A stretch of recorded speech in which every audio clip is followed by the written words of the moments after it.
Euh, Avant de partager le message aujourd'hui, euh, c'est dommage que... Est-ce que nos jeunes sont encore là ou est-ce qu'elles ne sont pas là ce matin? Ah oui. Donc, les plus jeunes qui étaient là hier, je ne sais pas si elles sont là encore. Il y en a? Ah oui, elles se cachent quelque part. Non, je voulais tout juste m'adresser à elles pendant quelques minutes, pas longtemps. C'est dommage que je n'ai pas eu le temps de vous parler personnellement, mais j'apprécie certainement votre présence ici. Et je veux vous encourager encore plus spécialement, particulièrement dans votre marche avec Christ. Certainement, vous avez bénéficié aussi de tout ce que nous avons partagé, mais comme jeune, je crois qu'il est encore plus important pour vous de comprendre pourquoi vous croyez à ce que vous croyez. Pourquoi vous observez le sabbat. Pourquoi vous croyez au retour de Christ. Parce que ce ne sont pas là seulement des choses, hier on en a parlé, des choses de la connaissance du cerveau, mais il faut que même ces choses-là deviennent une connaissance du cœur. Et toutes ces choses-là ont leur signification seulement à travers Jésus lui-même. Et je vous encourage à vous joindre en groupe de jeunes, parce que pour moi, le temps est court. Et il y a pour vous certainement une nécessité de vous préparer à rencontrer Jésus, parce que moi, je pense que peut-être ma génération, on ne sait pas, le temps, Dieu seul connaît l'heure, mais peut-être que nous irons au repos. Mais votre génération, certainement, doit se préparer à rencontrer Christ et à savoir les événements qui vont se passer juste avant la venue de Christ. Et ces événements, non pas pour nous faire peur, mais au contraire pour qu'on se réjouisse qu'il est vraiment à la porte et que le cri « Voici l'époux » va bientôt se faire entendre.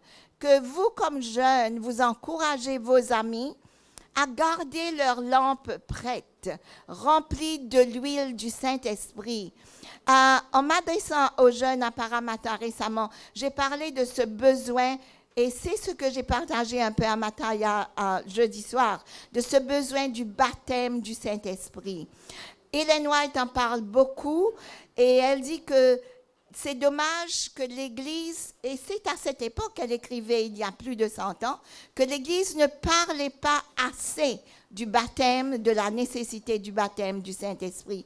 Et ce week-end, alors que nous avons parlé de connaître Christ, de nous rapprocher de lui et de lui montrer notre amour, nous savons que nous ne pouvons pas faire tout cela seuls. C'est seulement l'Esprit de Dieu qui est là, ici, en nous, avec nous, et qui nous a fait comprendre ce besoin d'avoir Jésus vivre en nous. Et le verset que Tara aime bien, ce n'est plus moi qui vis, mais c'est Christ qui vit en moi. Donc, je prie pour vous les jeunes, afin que Dieu vous guide dans votre marche avec lui, qu'il vous encourage, que votre croyance ne soit pas seulement la croyance de vos parents, et des grands dans l'Église, mais que cette croyance devienne votre croyance personnelle, afin que vous puissiez la partager avec vos amis, avec ceux qui vous entourent. Et je sais que le challenge, pour vous les jeunes, vous faites face à des difficultés que notre génération, ma génération, n'avait pas à faire face. Et qu'il y a des dangers qui vous guettent, qui sont constamment là, que moi, je m'imagine difficilement. Mais donc, comme mère, comme parents, prions pour nos enfants. Prions pour cette protection continuelle sur nos enfants, sur nos familles, afin que nous soyons vraiment protégés des attaques et des tentations que l'ennemi veut lancer envers nous. Prions encore brièvement pour que ce message aujourd'hui soit guidé par Dieu lui-même. Notre Dieu, notre bon Père, encore une fois, je me sens tout humble, Seigneur, devant toi. et devant nos sœurs et nos frères ici pour partager le dernier message pour ce séminaire. Mais c'est certainement non pas le dernier message que tu nous adresses, parce qu'à travers ta parole, tu nous parles régulièrement et tous les jours de ce que tu veux que nous comprenions. Ouvre nos cœurs et notre esprit et que ton Saint-Esprit lui-même fasse jaillir sur nous la lumière de ta parole ce matin et que, Seigneur, nous puissions quitter ces lieux, nos lampes vraiment pleines, remplies, et nos cruches qui débordent de cette eau de vie que nous sommes venus recevoir ici. Et c'est en Jésus que nous recevons tout cela et nous disons merci. Amen. Nous avons parlé de rencontrer Christ, de rencontrer Jésus, et puis de le connaître, de l'aimer, et de l'aimer, nous avons vu le sacrifice de Marie. Et aujourd'hui, nous parlons de le suivre. Dans le chant thème, on parle de suivre Jésus. Ce matin, essayons de nous trouver ensemble sur une longue route très poussiéreuse, entourée de beaucoup de gens qui se bousculent. Nous voulons savoir ce qui se passe. Curieuses, nous nous avançons afin de mieux voir la route. Et nous entendons certains murmurer, « Mais qu'est-ce qu'il a fait ?» Et bientôt nous entendons d'autres cris, des pleurs, et certaines qui disent, « Ce n'est pas juste, il ne le mérite pas. » Et d'autres de s'écrier, « Crucifiez-le. » Mais lorsqu'arrive l'homme, couvert de sang, se courbant sous le poids de l'énorme croix sur ses épaules, nous sentons qu'il y a là une injustice. Cet homme n'a rien fait pour mériter un traitement aussi cruel. Les cris d'angoisse des femmes qui le regardent et essayent de le toucher nous brisent le cœur. Avec toute la foule, nous suivons cette scène jusqu'au mont appelé Golgotha. Nous frémissons lorsque les soldats font enfoncer dans les pieds et les mains de cet innocent les clous qui le crucifient à cette croix de bois. J'arrive difficilement à décrire en paroles humaines la scène du calvaire et de la crucifixion de Jésus. En somme, les évangiles eux-mêmes ne nous donnent pas beaucoup de détails sur la souffrance physique de Christ. Ils passent vite sans trop de description. Parce que vous voyez, aussi pénible qu'a été la souffrance physique de Jésus, tout notre effort humain n'arrive pas à nous faire comprendre et à imaginer ce qu'a vraiment souffert Jésus pour nous. Souvent, nous nous arrêtons seulement à cette souffrance physique, aux aspects physiques de la souffrance du Christ. Mais comment arriver à comprendre ce que c'est que de porter le poids du péché de l'humanité sur les épaules? Comment comprendre que Christ ne mourrait pas comme nous mourons, mais qu'il allait actuellement passer par la seconde mort? Qu'il allait faire face à la séparation éternelle entre lui et son Père. Et pourtant, il le faisait volontairement, ayant déjà soumis dans le jardin sa volonté à celle du Père. Tout cela afin que nous puissions être délivrés et pardonnés. Gloire soit rendue à Dieu que Jésus a vaincu cette mort, que le troisième jour, il est sorti du tombeau et sa glorieuse résurrection nous a apporté le salut et la vie éternelle. Et aujourd'hui, nous vivons parce qu'il vit. Et lorsque je contemple ce que Jésus a fait pour moi, Je me sens si indigne de cet amour qu'il me donne. Et je m'écrie comme vous aussi, vous vous écriez avec moi, Seigneur, tu as fait tout cela pour moi? Ta vie entière, ici sur la terre, loin de ton royaume et de ton Père, cela a été pour moi. Tu as mis de côté ta gloire au ciel.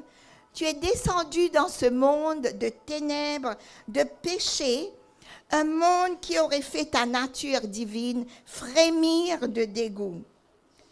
Tu t'es offert chaque jour aux tentations et aux attaques de ton ennemi Satan. Tu savais que seule ta vie parfaite et ta mort sur la croix pourraient délivrer ceux que tu avais créés et aimés. Cependant, tu as tout enduré pour moi, afin que je puisse faire l'expérience de ton amour et recevoir avec joie ton salut et ta liberté, et un jour vivre avec toi éternellement. Seigneur, tu t'es renié entièrement pour moi.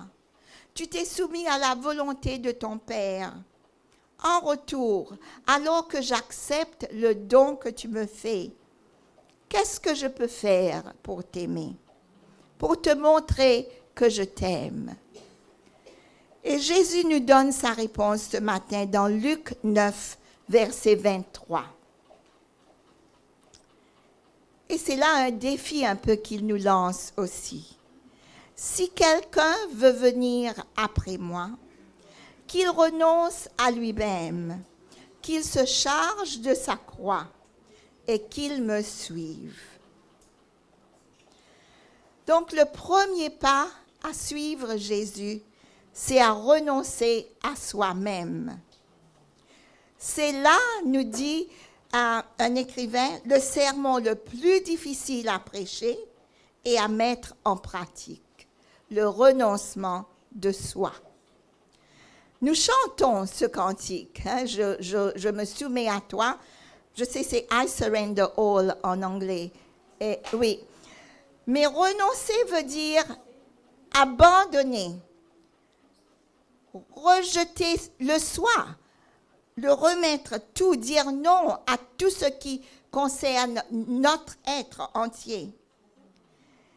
Et je pense qu'il n'y a probablement pas d'autre moment au cours de l'histoire humaine où cet ordre de Jésus a été aussi difficile à mettre en pratique que l'époque où nous vivons.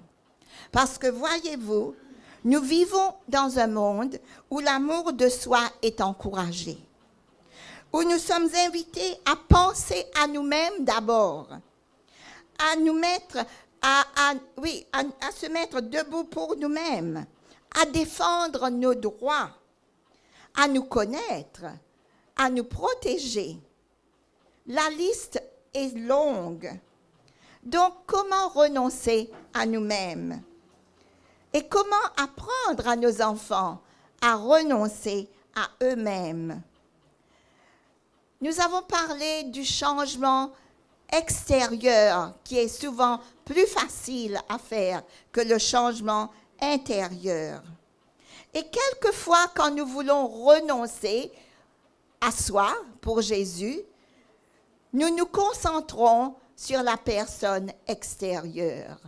Nous renonçons peut-être à ce que nous buvons, ce que nous mangeons, ce que nous mettons, ce que nous portons sur nous surtout. Donc, nous renonçons très souvent à notre comportement. Mais pour Dieu, le vrai renoncement, c'est le renoncement qui vient du cœur. Le choix de mettre tout ce qui lui... Par exemple, il y a des personnes qui font un choix, et ça, ce sont les gens du monde aussi, qui renoncent à eux-mêmes pour leur santé. Parce qu'ils savent que pour avoir une bonne santé, il faut choisir ce qu'on mange et ce qu'on boit. Et peut-être aussi, nous pensons que mettre les autres avant nous, par exemple, penser aux pauvres et partager ce que nous avons, Et les mamans ici savent très bien ce que c'est que de renoncer à soi et de mettre les enfants, de placer les enfants en avant. Et toutes ces façons de renoncer à soi-même, Dieu les approuve certainement. Mais il veut quelque chose de plus. Il veut que le véritable renoncement vienne de notre cœur. Et c'est d'atteindre une soumission parfaite. Et c'est cela, je crois, que nous atteindrons quand Jésus pourra vivre en nous complètement, parce que de nous-mêmes, nous ne pouvons pas nous soumettre naturellement. Dieu regarde à notre cœur. Il nous demande de tout lui donner, nos pensées, nos attitudes, nos désirs, nos mauvaises habitudes. Il nous demande de les abandonner entre ses mains.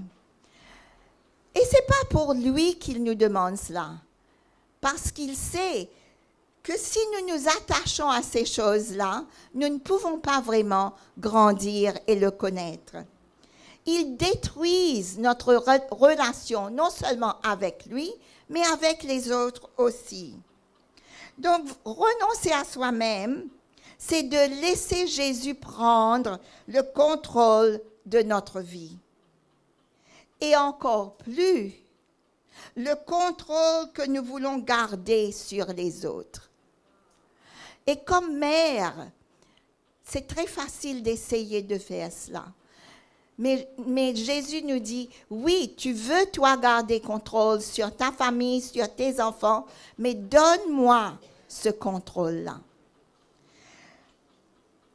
Pour comprendre comment avoir ce renoncement de soi, nous pouvons voir l'exemple de Jésus lui-même.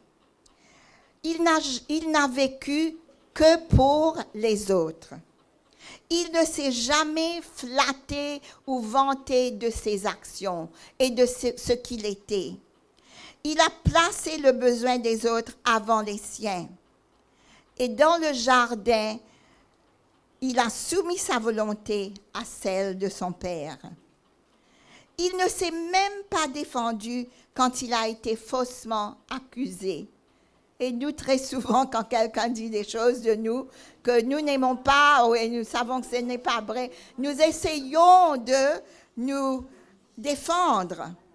Et finalement, il a donné sa propre vie afin que l'humanité soit rachetée. Et deuxièmement, Jésus nous dit de renoncer à nous-mêmes et de prendre charge de notre croix chaque jour. Ah ben là, c'est un peu, parce que vous vous souvenez, vendredi soir, vous avez écrit ce que vous vouliez remettre à Christ, et peut-être c'est la croix que votre fardeau que vous lui avez remis. Donc maintenant, il nous dit, prends ta croix. Donc essayons de voir ce que veut dire Jésus. Il nous dit de nous charger de notre croix, de ne pas la mettre de côté ou la jeter de côté ou même la donner à quelqu'un d'autre ou de l'échanger. Porter sa croix, c'est peut-être un gros travail, c'est très dur. Alors, que faisons-nous de notre croix? Très souvent, nous nous plaignons de notre croix. Nous la comparons à celle des autres. Ce n'est pas juste. Par exemple, la croix de Sylvie doit être plus légère que la mienne. Elle sourit tout le temps. Sa croix ne peut pas être très lourde. Et regardez Tara. Elle n'a pas de croix à porter. Vous l'avez vu chanter ce matin. Donc, ce que nous échouons à comprendre, c'est que nous ne connaissons pas vraiment la croix des autres. Si nous le comprenions, nous verrons que notre croix n'est pas trop lourde après tout. Les croix de la vie nous viennent de différentes formes. Ils peuvent être physiques, comme la maladie, émotionnels, comme des problèmes avec nos époux ou nos enfants, peuvent être des problèmes de finances dans la famille, mentale et quelquefois même spirituelle. Mais, comme hier nous l'avons vu, ce sont ces croix qui nous amènent au pied de Jésus. Ce sont ces croix qui nous amènent au bras de celui qui nous aime. Vous voyez, nos croix, très souvent, nous viennent des personnes qui sont les plus proches de nous. C'est peut-être nos enfants, des membres de la famille, quelqu'un au travail, un collègue, un voisin, un époux. Ce sont parfois leurs actions ou leurs paroles qui peuvent devenir, si nous le permettons, une croix pour nous. Mais Jésus nous dit, prends cette croix. Nous ne pouvons pas prendre la croix d'une autre personne. Et j'ai mis une petite parenthèse là pour les mères, surtout pour les mamans, pour les parents. Souvent, nous voulons porter la croix de nos enfants. Et nous leur disons, donne-moi ta croix. Elle est trop lourde pour toi. Moi, je peux la porter. Mais si nous portons toujours la croix de nos enfants, ils deviendront faibles. Donc, il nous faut bien prier pour eux, mais aussi peut-être les aider à porter leur croix aussi, parce que ça fait partie de connaître, de se rapprocher de Jésus et de prier pour qu'il nous aide. Matthieu 10 au verset 38, si vous avez votre Bible, Jésus dit, « Celui qui ne prend pas sa croix et ne me suit pas, n'est pas digne de moi. » Quelquefois, les paroles de Jésus sont très fortes. Celui qui ne prend pas sa croix et ne me suit pas n'est pas digne de moi. Ce qu'il veut dire vraiment, c'est que à la fin, ceux qui n'ont pas su prendre leur croix et suivre Christ ne pourront pas malheureusement avoir leur lampe prête. Parce que à cause de leur inaction ou leur mauvais choix, malheureusement, ils ne seront pas prêts. Donc, ce que Jésus nous dit de faire, c'est parce qu'il sait exactement ce que nous devons faire pour le suivre et pour être prêtes. Prendre charge de notre croix et davantage notre attitude envers cette croix. Refuser de la prendre, dire « Ah, pourquoi moi? Pourquoi ça m'arrive encore moi ?» Nous plaindre et la comparer aux autres, blâmer Dieu.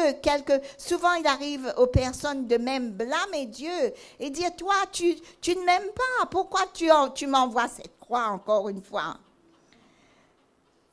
Cela indique que nous n'avons pas compris le premier pas, le renoncement du soi. Quand le soi est tout à fait soumis à Christ, prendre charge de notre croix n'est pas trop difficile. Et vous savez, je pense que beaucoup d'entre vous, vous en avez fait l'expérience. Comme vous essayez de soulever cette croix en criant à Jésus, il vient. Il vient et c'est lui qui porte cette croix pour nous, encore une fois. Nous sentons le fardeau de ce poids ne plus peser lourd sur nos épaules. Nous sentons que Jésus est là, à côté de nous, en nous. Quel soulagement, quelle joie. Et c'est ce racontent tous nos témoignages. Les témoignages que nous partageons, c'est comment Jésus nous a enlevé la croix que nous portions. Comment il est venu prendre charge de nos fardeaux.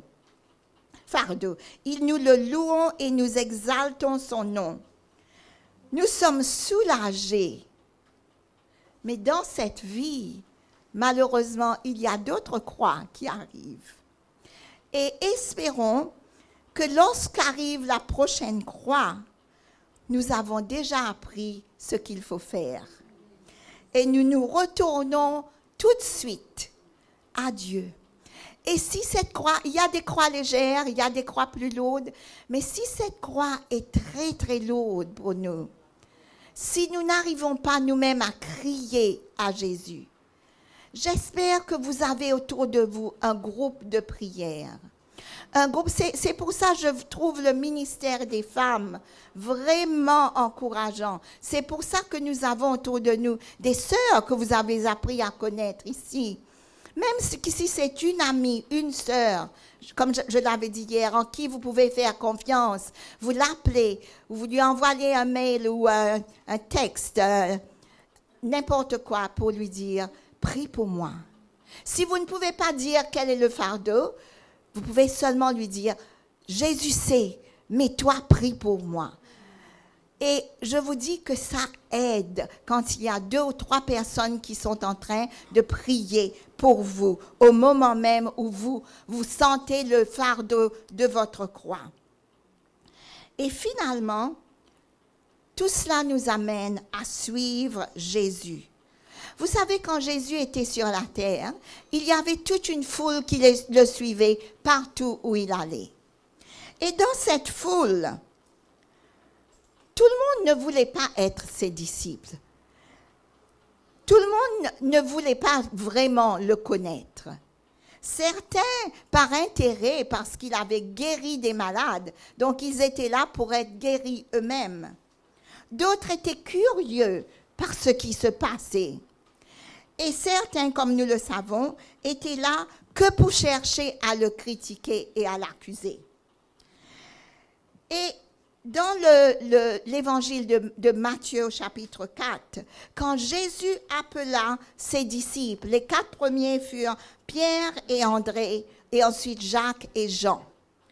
Et quand Jésus leur dit « Suivez-moi », il y a un mot qui nous frappe. Le mot, c'est « immédiatement », aussitôt, tout de suite. Et cela nous surprend un peu parce qu'ils étaient dans leur bateau en train de pêcher, mais ils ont quitté leur filet, ils ont quitté même leur père et leur bateau et ils ont suivi Jésus tout de suite. Et Raquel, que vous aurez le plaisir de connaître en septembre, elle est l'assistante à la conférence générale du ministère des Femmes. L'année dernière, elle nous a parlé, elle nous a expliqué pourquoi ce n'était pas difficile pour ses disciples de tout abandonner, tout de suite, immédiatement, aussitôt. Elle nous a expliqué que d'après la culture juive, tous les jeunes garçons devaient apprendre le Torah par cœur. Et le Torah, ce sont les 5 premiers livres de la Bible, hein, les livres écrits par Moïse, le Pentateuque. Et et dans le but de devenir un rabbin. Il y avait quelques étapes à achever afin d'arriver à être un rabbin. Et seulement les plus intelligents, les plus capables, achevaient ce stage final. Donc, quand un rabbin venait vers quelqu'un, un plus jeune, pour leur dire « Suis-moi », c'était un privilège parce que être disciple, c'était devenir comme le maître. C'était pouvoir imiter le maître. Et quand Jésus a appelé ces 4 pécheurs, c'était des hommes ordinaires, des hommes qui probablement avaient échoué à devenir rabbins. Très vite, parce qu'ils n'avaient pas d'éducation. Donc, lorsque Jésus leur a dit « Suivez-moi », quelle joie pour eux! Oui! Alors, pour eux, c'était un privilège, un honneur de pouvoir suivre le Maître, parce qu'il les invitait à devenir comme lui, à l'imiter. Sans hésitation, donc, ils pouvaient tout quitter et le suivre. Qu'en est-il de nous? Qu'est-ce que nous répondons quand Jésus nous dit « Suivez-moi » ? Et peut-être pas nous ici, parce que je pense que nous sommes ici parce que nous voulons le suivre. Mais nous entendons souvent ces excuses. dans nos familles, parmi nos enfants ou les personnes autour de nous, qui disent très souvent, pas aujourd'hui, demain, un peu plus tard, j'ai encore du temps. Je suis trop occupée en ce moment. Ma vie est vraiment compliquée, il y a trop de choses. Et puis d'autres demandent, eh bien, qu'est-ce que ça va me coûter? Qu'est-ce qu'il faut que j'abandonne? Qu'est-ce qu'il faut que je soumette pour pouvoir suivre Jésus? Et encore, je vais réfléchir. Donne-moi du temps. Mais je suis contente que Jésus comprend ces excuses, lui. Et parfois, nous, ça nous irrite. Et nous voulons tout de suite entendre, oui, certainement, comme les disciples, hein, tout de suite, immédiatement.